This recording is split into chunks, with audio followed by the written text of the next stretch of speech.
I want to play one of these videos here, and we can watch this together. And Gregg, which one would you like us to play? Is that Gwinnett County, Georgia? Let's play Gwinnett County. So actually, before we play the video, let's get into actually how you got the video, because I'm actually cutting in line here. Catherine? Well, so in addition to all of the analysis that was happening, we were doing a wide sweep of all kinds of election integrity records or open records. Video was part of that. The federal government had come out and given guidance for all of these new drop boxes, saying that their recommendation is that in addition to a number of sort of checkpoints, video surveillance should be among them. And so we began to submit open records to get the video.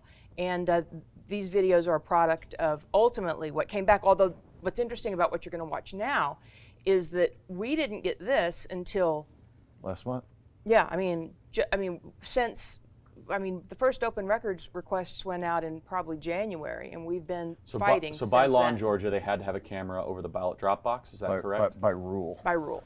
Not because by law. remember, they made up the emergency rules that allowed the drop boxes to be there at all. So they had to have rules to go with them. So when Raffensperger came in and signed a consent decree with Mark Elias to allow these things to happen, they had to codify some rules internally. So the rules said you have to have these surveillance cameras on the drop boxes. And we almost immediately started, as soon as we started asking, they started, well, we don't have it. We can't give you an example or a reason why we don't have it. We just don't have it. It'll take 6 months to get it. It'll be... Including the video you're about to see. They took a year to produce this video, and the only reason they produced it at all is because Catherine and True the Vote made a complaint to the Secretary of State, which would have been put in place a mechanism for them to get in a lot of trouble. Lo and behold, the next day, I think, all of a sudden the video. Okay, let's watch this video here. This is Gwinnett County, is that right? Yes. Okay. And we can talk over the video as it's happening because there's no sound. Okay, so a white SUV pulls up, middle of the day. What are we looking at here, guys? Well, one thing we often laughed about was, just unpacking these videos was a challenge in and of itself. And one thing we often laughed about was that it was clear to us nobody was ever intended to look at these videos. Okay, let's play. Is this video okay to play? Yeah, this one right here? All right, let's play this video and let's watch it together. So, is this also, it looks like it's the same drop box in Gwinnett County, right? Yeah. This happens, one of the interesting points about that is this particular drop box, the reason we picked these is because it is very clear. I think we have 4 million minutes of surveillance video. 4 million minutes. And it takes a while to go through it, number one. Because the government isn't doing it. No.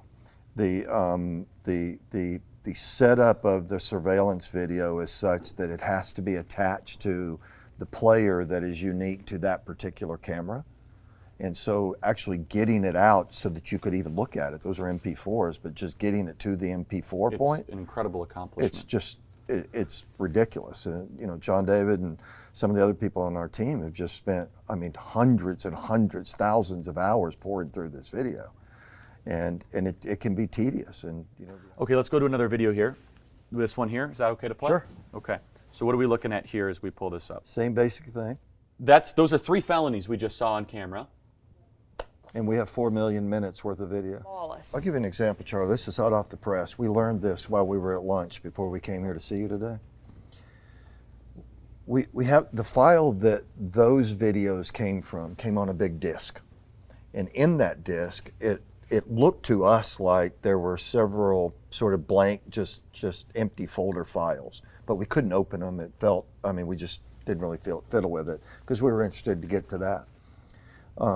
What we learned was, in kind of backing into this disk, is that was the camera from the 14 cameras inside the counting facilities at Gwinnett County.